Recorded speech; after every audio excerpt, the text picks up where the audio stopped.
पश्चिमी एशिया के युद्ध क्षेत्र में आई एक सनसनीखेज रिपोर्ट ने वॉशिंगटन से लेकर इस्लामाबाद तक हड़कंप मचा दिया है। खुफिया सूत्रों के हवाले से आई खबर के मुताबिक चीन से ईरान को भेजी जा रही 400 आधुनिक एयर डिफेंस मिसाइल्स और रॉकेट लॉन्चर्स की खेप किसी और रास्ते से नहीं बल्कि पाकिस्तान से होकर ही ईरान पहुंची है। यह खबर सुनकर अमेरिका के राष्ट्रपति डोनाल्ड ट्रंप के पैरों तले जमीन खिसक गई। एक बार फिर पाकिस्तान अमेरिका के सामने वफादारी का झूठा नाटक करता रहा और अपने इरादों में आगे भी बढ़ता रहा। ईरान से सुलह में बेचौलिया बना रहा और दूसरी तरफ अमेरिका के खिलाफ इस्तेमाल होने वाले खतरनाक हथियारों की खेप अपने ही कॉरिडोर के रास्ते ईरान भेजता रहा। इससे पहले उसने अमेरिकी हमलों में ईरानी वायुसेना के जहाजों को बचाने के लिए अपने रावलपिंडी के नूर खान एयरबेस को भी खोल दिया था। और ऐसे समय में जब ईरान को परास्त करने के लिए अमेरिका को खत्म होती मिसाइलों की चिंता सता रही है, ऐसे वक्त में पाकिस्तान अपनी जमीन से ईरान की जमीन पर चीन के खतरनाक रॉकेट पहुंचा रहा है। सवाल यह है कि डोनाल्ड ट्रंप धोखेबाज पाकिस्तान और चालबाज चीन के हाथों अमेरिका को बर्बाद होते हुए देखते रहेंगे या कोई बड़ा कदम उठाएंगे। चीन पाकिस्तान के खतरनाक गठजोड़ पर रणभूमि की सबसे पहली रिपोर्ट, आपको एक्सक्लूसिव रिपोर्ट आपको दिखाते हैं।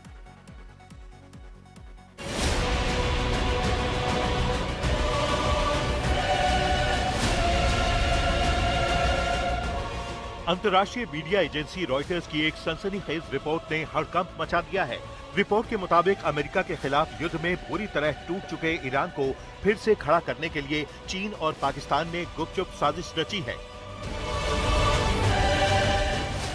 दावा है कि चीन की कंपनी के जरिए ईरान को कंधों पर रखकर दागी जाने वाली 400 आधुनिक एयर डिफेंस मिसाइलें दी जा रही हैं और इस जहरीली खेप का रूप क्या है। चीन के उरुमकी से मिसाइलें विमान के जरिए पाकिस्तान पहुंचेंगी, फिर या तो विमान से या फिर सीपैक के तहत बनाए गए रास्ते से बलूचिस्तान से होकर ईरान पहुंचेंगी। यानी पाकिस्तान एक बार फिर अंतर्राष्ट्रीय आतंकवाद और संघर्ष को बढ़ावा देने के लिए कॉरिडोर बन गया है। हालांकि रॉयटर्स की इस खबर पर घिरे चीन और पाकिस्तानी सेना ने इन खबरों को सिरे से खारिज करते हुए इन्हें झूठा करार दिया है, लेकिन खुफिया गलियारों में इनकी गद्दारी का सच पहले ही बेनकाब हो चुका है। चीन और पाकिस्तान के इस नापाक गठजोड़ की खबर जब अमेरिकी राष्ट्रपति डोनाल्ड ट्रंप तक पहुंची तो वो भी हैरान रह गए। ट्रंप का ये बयान तब आया है जब वो मई 2026 में बीजिंग का दौरा कर चुके हैं और चीनी राष्ट्रपति शी जिनपिंग 24 सितंबर 2026 को अमेरिका के राजकीय दौरे पर आ रहे हैं। लेकिन कूटनीति के पर्दे के पीछे चीन और पाकिस्तान मिलकर अमेरिका की पीठ में खंजर घोंप रहे हैं। पाकिस्तान का इतिहास अमेरिका से डॉलर खाकर उसी को धोखा देने का रहा है। जब जब अमेरिका ईरान का संघर्ष चरम पर पहुंचा, पाकिस्तान ने खुलकर और गुपचुप तरीके से ईरान की सैन्य मदद की। अमेरिकी मीडिया, सीबीएस न्यूज और सैटेलाइट तस्वीरों के सबसे बड़े खुलासे ने पाकिस्तान की पोल खोलकर रख दी थी। संघर्ष के दौरान पाकिस्तान ने रावलपिंडी स्थित अपने नूर खान एयरबेस पर ईरानी वायुसेना के टोही विमानों यानी RC-130 और परिवहन विमानों C-130 को छिपने की जगह दी थी। ईरान ने अमेरिका और इजराइल के विनाशकारी हवाई हमलों से अपने सबसे कीमती सैन्य विमानों को बचाने के लिए पाकिस्तान को अपना सेफ हाउस बनाया।